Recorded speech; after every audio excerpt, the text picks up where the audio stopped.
This week, I caddied for a really good friend of mine in the Open.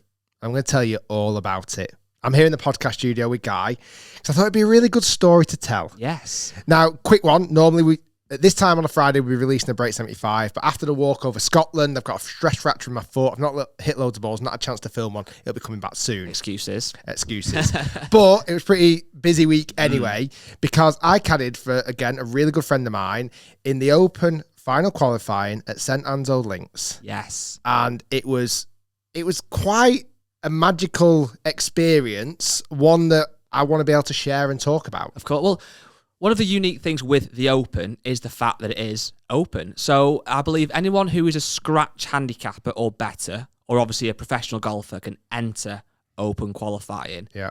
But talk me through the state. How does that actually work? What does it look like? You know what? It's mad. It's effectively 3 rounds of golf, and you could be playing in the Open. That is crazy. Like, it is actually ridiculous. So there's a number of regional qualifiers around the UK, and typically it's about 9 or 10 players that get through to final qualifying. How many of those are there? Like 12 or something? I think it's about 12. Right. Now, typically the score under par would normally get you through.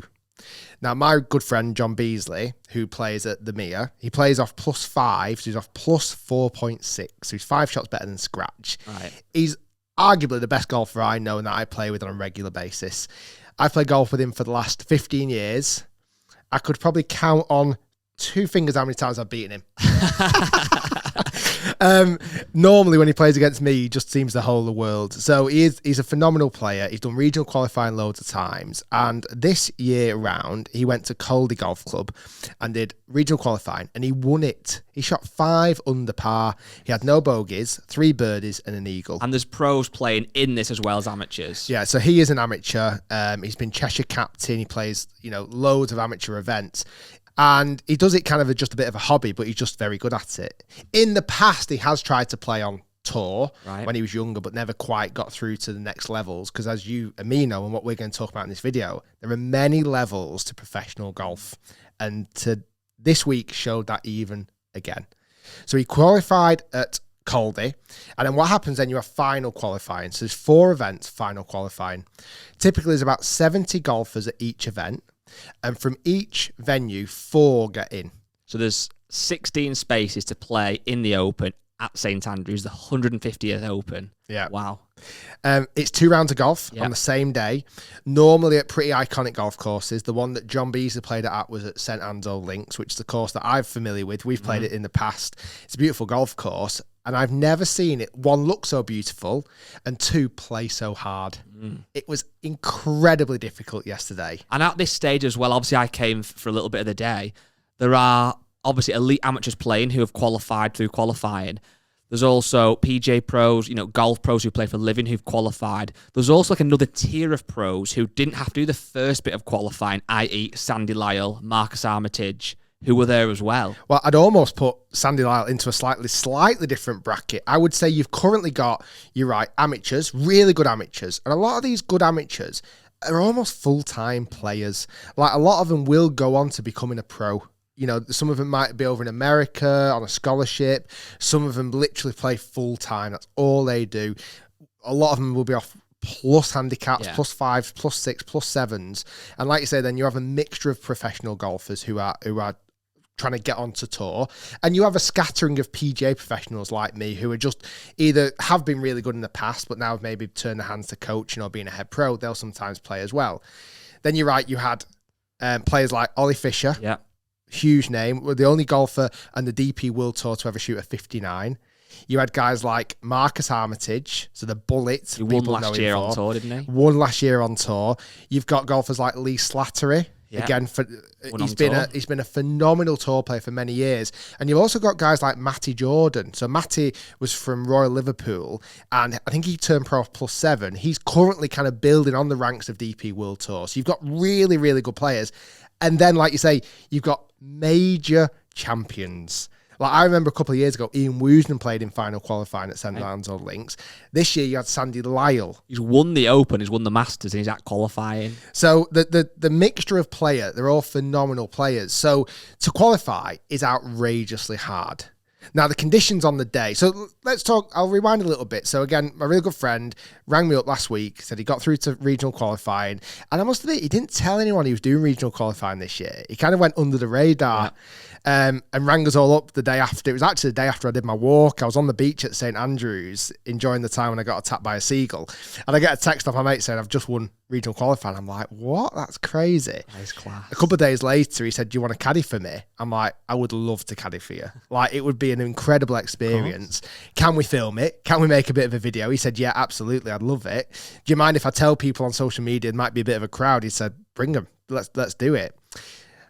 Which we'll come on to in a minute, because I don't think that quite, in hindsight, played to his advantage. Yeah, that's tough. So we went the day before. We went the Monday afternoon to do a practice round at St Anselm Links. Again, the golf course is only used for practice. There's no normal play happening that day. You've only got practice. You've got lots of guys on the range. You've got lots of guys on the putting green, chipping green. And we went out. It was me, him, and actually John Beasley's coach, a guy from Ollie from Mere Golf and Country Club.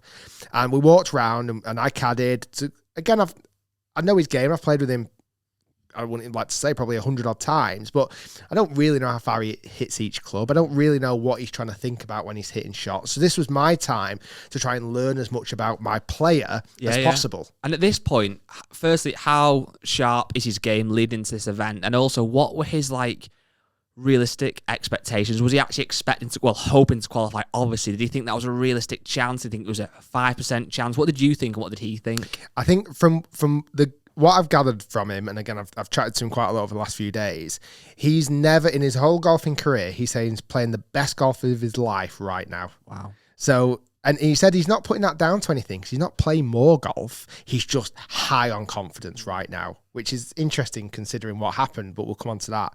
So he's really, really high on confidence. So he was like, I think it's still a pipe dream. You know, there's a very slim chance of getting in, but the conversations we were having, it's 70 golfers for 4 spots. Like, it's doable. Like, if he played exactly like he played at Caldy and shot 2 5-unders, he's in. Well, that's the thing. Not only did he get through the first stage, he won it. He won it. He got presented the 10 minutes before we teed off on the first round. He got presented. In fact, the practice round, he got presented with like a silver kind of almost like presentation bowl to say by the RNA to say congratulations for winning the actual regional qualifying. If he was a pro, though, would he have got money? He would have won £1,000. Oh, right, wow. For winning regional, but because he's an amateur, he can't win that. Got the bowl instead. He got the bowl, which I don't think he'll sell for £1,000. Bet. So yeah, we did a practice round. Again, I was learning about him. I was learning about what he liked. We'd not worked as a player and caddy relationship before, and I think sometimes as a caddy the role that I kind of slipped into, I was very much governed by him. Does he want me to intervene? Does he not want me to? Does he want me to carry the bag and take his mind off the game, or does he want me to really be involved? And did you have these chats with him? You asked him directly? Yeah, I said, how do you want me to be? Like, how would you want me to come and read putts? Do you want me to come and actually give you yardages? Do you want me to tell you what club I think you should hit? And he said, to be honest, obviously he knows his game. He's a really good player. He says, I probably won't ask you to do a great deal unless I'm unsure. So if on a certain putt I don't quite know how it's going to break, I might pull you in and ask to read it. If let's say you've done a yardage, which I'll come on to that because I've got the yardage book in my back pocket. Nice, standard. Because this was a new experience. Because in final qualifying, you can't use rangefinders, you can't use GPS watches, you can't use lasers. Yeah. You have to go off this book. So I learned a lot about my maths this week.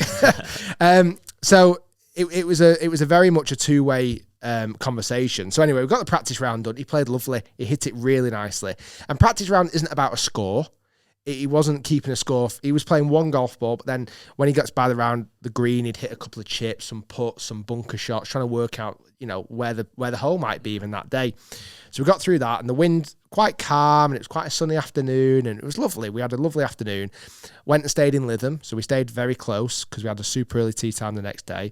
Went out for some nice food, and it was just nice. It was kind of a really nice vibe. His dad was there, his uncle was there. We went and grabbed some food, ready for the next day. Got an early night, and the next day his tee off was at 7:50. And again, it's 2 rounds of golf, so it's obviously an early start. So we get down to the golf course and we go and hit some balls on the range, and the range is packed. And you're walking down the range. I walked down the range with him, and you get bucket of Pro V1s. Oh my days. And the turf is like perfect. Did this feel close, like a European Tour event almost? It almost felt like the Open. Wow. Like it felt as close to the Open as bar grandstands, really. Yeah. Because it's very professionally ran. Well, it is part of the Open. Yeah. It sounds silly, but it is the first part of the Open, isn't it? All the branding is open. You know, when you sign in, it's very professionally done. You've got all the boards there. You've got local rules. You've got an official.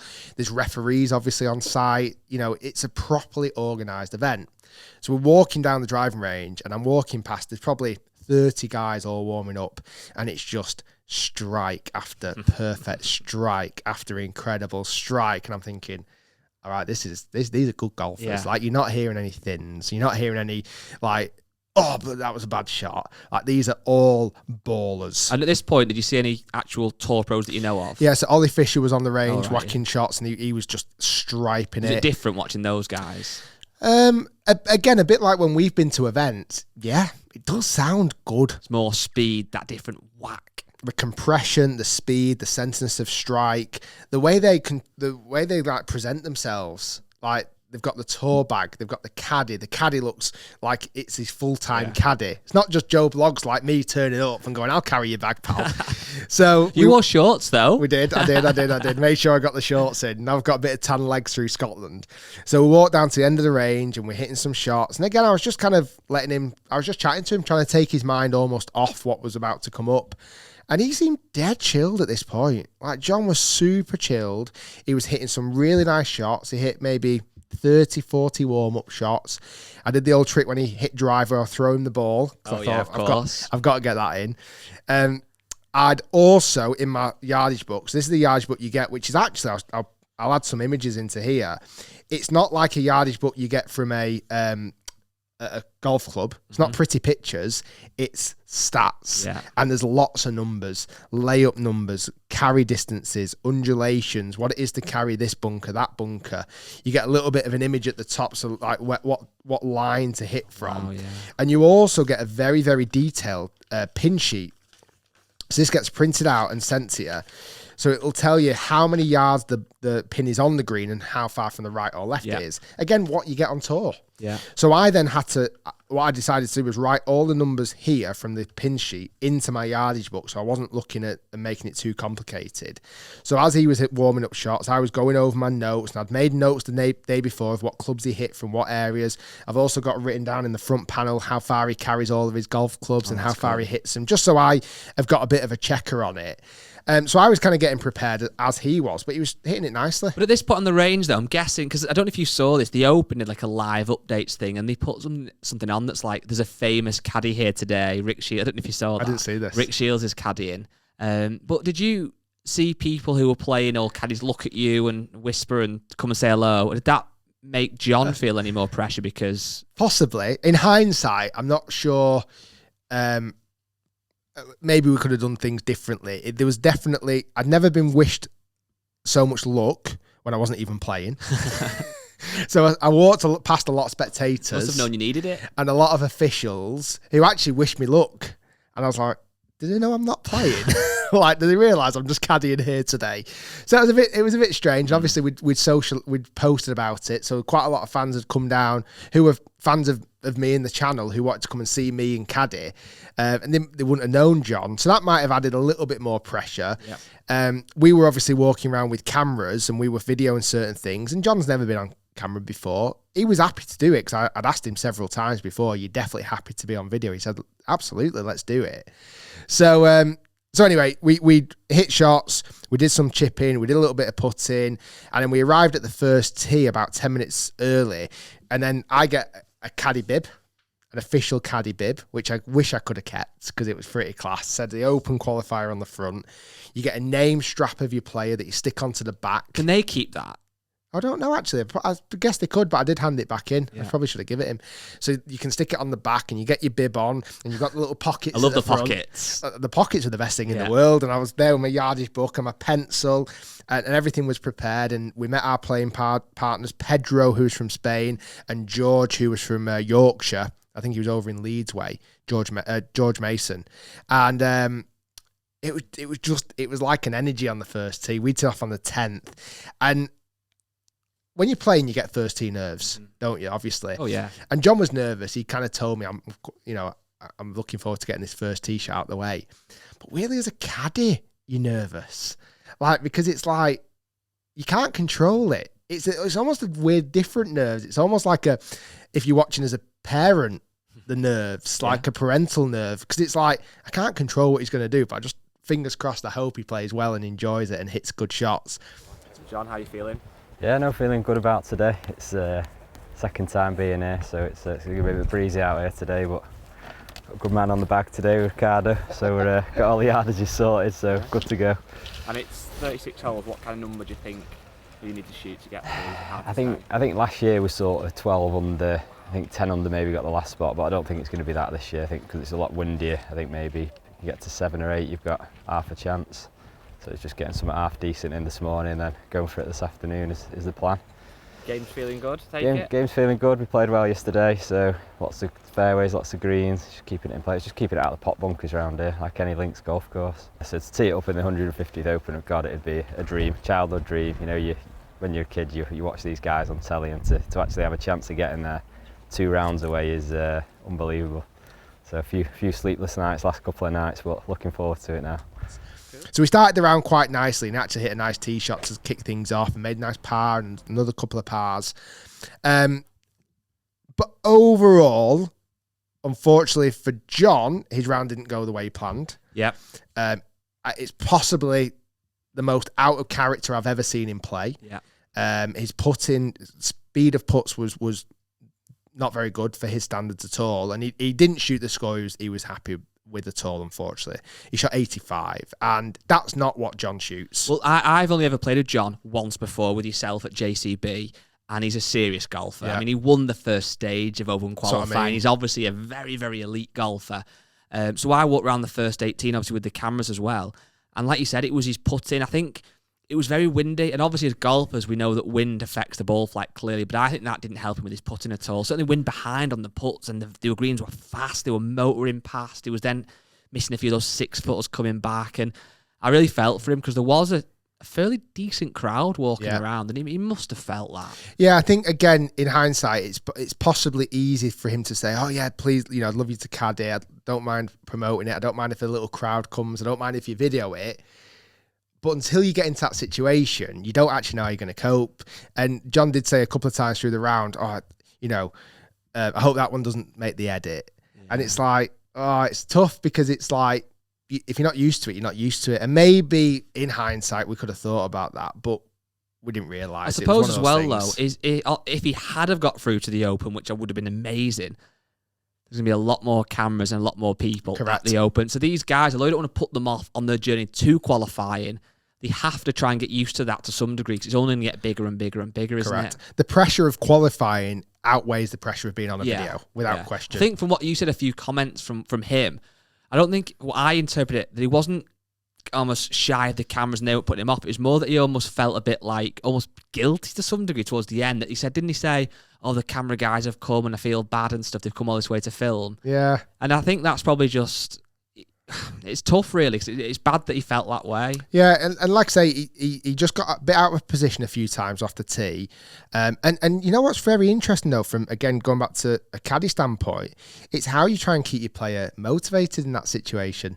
Possibly what you have to do to me sometimes when I'm having a bad break 75. But, you have to say the right things at the right time. You have to know when to be quiet as well. Like, if it's not going his way, sometimes you've just got to zip up and not say anything, get the putter, put it back in the bag and walk on to the next. There was a time where he'd asked me for the front 9 of his, how many times did I 3-putt? And it was a few times, to be honest, but technically it wasn't because I don't think he 3-putted or actually on the putting green. It was just from, a lot of the 3-putts came from his first putt was actually just off the putting green. So I said, well, actually, you've not had a 3-putt at all today. Yeah. Trying to shift his mindset, trying to shift his attitude towards actually, oh yeah, okay. I've just not got up and down a few times. It's not that I've 3-putted a few too many times. What I think's interesting then is obviously the Open qualifying, it's quite black and white. You qualify or you don't. Obviously, after probably 12 holes of his first 18, it was pretty evident that it would be some miracle to actually qualify. How did you and how did he keep his chin up? How did you help motivate him to just keep going and keep playing? Because it must have been clear he wasn't going to qualify. How did you keep him motivated? There was a few tactics I tried to use. Was this idea that I'd almost say, right, let's reset. We've got 6 holes to play. Let's try and shoot level or under par for these next 6. So yeah, okay, the first 12 have not gone the way we've wanted. Let's go and you can play better than this. Let's bring, and I was really trying to channel the energy that he had at Caldy. Now, it's interesting, he had no caddy at Caldy. He had no crowd. He didn't tell anybody. He had no cameras following him, and he shot one of his best rounds. So again, this was a very big difference, a big jump of changes. A lot of things had changed, and again, that might have been putting him off or might not have made him feel as comfortable. But as you know, and I know, when you do have a bad round, it feels like nothing goes your way. Yeah. You get bad bounces, you get bad lies, you get out of position. You know, it just does something, you get the wrong kick, and it's just so frustrating, but you can't do anything about it. So yeah, I just kept trying to get him to reset, and let's go next 6, let's go next 3, let's make birdie on this hole. And we got through the first round, and it was bloody tough. It was. Like, honestly, it was tough. Now, what I couldn't believe, and genuinely after being there in real life and seeing good players play, because the group we were playing with, George and Pedro, played some nice golf, I couldn't believe the first round score that had come in. One lad had shot 7 under par for the first round of golf. Outrageous. It was arguably one of the windiest I've seen a golf course, and the 17's a par 5 there, obviously, as you know, and it was 620 odd yards. 621 off the plate. But it was, in fact, I've got it here. It was actually from the actual, to the front of the green, it was 618, and the pin was 37 yards off. So it was like 650. It was howling wind to the face. The guys that are long hitters, and they were literally going driver, just getting on the fairway, smashing a 3-wood, and then another smash 3-wood, just getting on the front of the green. It was playing like it was a par 6, wasn't it, really? Let's be honest. There was somehow 3 birdies in the morning and no birdies in the afternoon. Well, how many times did you see a par 5 played twice? Played 140 times. Only get 3 birdies with proper golfers. So it was definitely the hardest I've ever seen it. When you look at the best players and what they scored, they massively capitalised on the holes downwind. Like they almost birdied every single hole downwind, because a few of the par 4s, which are not normally drivable, were drivable. And I think, again, when you're making pars or even a couple of bogeys on those short par 4s, you're just giving up so many shots to the field. But yeah, so 7 under was the first round score. I couldn't believe it. Then second round, I had a chat with you, I had a chat with our camera guys and said, listen, guys, I think it might be worth you darting off. Because one, the rain forecast for coming in strong. And also, I didn't want to kind of make John feel any more awkward or video any more of it. So we kind of shifted the narrative about making this sort of video, which hopefully you're enjoying. If you do, make sure you like and subscribe. And then he went out second round. We had some lunch. You had about an hour gap between first round and second round. He had a bit of lunch, hit a few putts on the putting green, and came in with a different mindset. Okay, new round. Let's try and... I said to him, okay, I want you to be the player to have the biggest deficit between round 1 and round 2. That's quite a cool idea. So round 1's done. You can't do anything about that. Try and beat it by the most amount of shots out of everybody in the field. So he went out with that mindset. So we went a little bit more attacking. Unfortunately, the first 3 holes didn't quite go his way. He made bogey. And actually, down the 4th, I could tell he was in a bit of a kind of a dark spot. He said to me, like, kind of jokingly, but I think he's being serious, would you be offended if I retired? And it surprised me, because it must have been going real bad for him to say that. Yeah. Like, he's not a player that would quit or retire. Quite a few guys did, though, didn't they? A lot of players retired, such as Ollie Fisher retired, Sandy Lyle retired. A lot of big names didn't continue the full 36 holes. Whether that was because they were having a bit of a nightmare, or whether that was because they just knew they couldn't qualify. But they decided to hang it up and leave early, which... that's their decision, but not one that I kind of wanted John to do. I felt like he would be more disappointed if he did do that. Yeah. So we got through the first 3. So I said to him, well, do me a favour, make it to 9. Try and get through to 9 if you can. And he actually went par, birdie, and then parred every hole up until the 9th and just dropped a shot. So he was only 3 over then for the front 9. So he's like, he was off. It wasn't even. We didn't even have another conversation about it after that. Yeah. He was continuing to play. So he ended up shooting 78 the second round. So obviously improved his score by 7. Still wasn't sharp. Still didn't hold a lot of putts. So yeah, it wasn't his final qualifying that he wanted. It was definitely challenging. I think he appreciated having a caddy, wanted to take his mind off it. Hopefully he appreciated it. He told me he did in a text anyway last night. I felt like going through yardages and being the calm voice of reason, which I was, that kind of did help him, even though I know the score didn't fully reflect that. But I think if you're on your own in that situation, it could have been a lot worse. Because there was times where it was absolutely hammering it down. And, I'm there with a brolly trying to protect my player. I'm getting soaked, but I'm making sure he's dry. I'm making sure the golf clubs are dry. I'm making sure that everything we need for him to perform was there. So, if he didn't have that, that would have been a different scenario. Yeah. I thoroughly enjoyed the experience. I felt really bad for him because I know he can play so much better than that. And I know in the future he'll get another opportunity to play in final qualifying. But again, going back to my point earlier, he's not a full-time player. No. Like these guys, these 70 golfers, amateur or pros, they are full-time players. Well, that was something that obviously I watched that first 18 holes and there was some great golf by John, even though his score doesn't obviously reflect that. Some of the golf shots he hit, you can see he's obviously an incredible golfer. And Pedro and George that he played with are both phenomenal golfers. So good. I think Pedro, arguably one of the best ball strikers I've ever been in presence of. He was incredible, and huge congratulations. There's 4 guys that got through from St Anselm Links. So Marcus Armitage, obviously everybody listening probably and watching, probably knows. So he shot 4 under first round, 4 under second round. So solid. In those conditions, it's incredible. It's ridiculous. Well, that's why he's won on the tour. He's won on the DP World Tour. He's a serious golfer. Amateur Sam Burstow got through. He got through last year as well. Incredible. Matthew Jordan. Yeah, so he's from Royal Liverpool. Turned pro +7. He shot 7 under. So he can play golf. And then John Parry as well. He's quite local, isn't he, John Parry? So there was John Parry and Daniel Kay in the playoff. And I watched the playoff. We hung around because there was 2 guys in the playoff. And they went down the first. And I'll tell the story very quickly. Daniel Kay bulleted a 3-wood down the first. And it is a gettable par 4. He was in perfect position. John Parry pulled it a little bit left. And it was hit driver. He made this up and down guy under that much pressure to get in the Open with probably 40 or 50 people walking around. And the cameras are there now as well because I think they record the playoffs.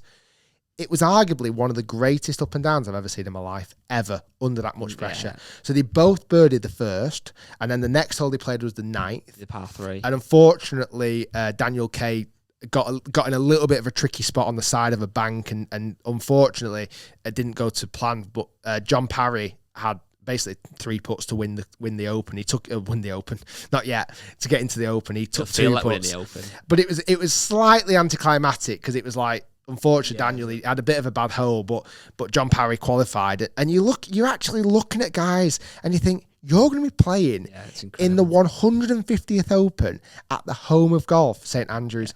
Like, that's a once in a lifetime opportunity. It's incredible.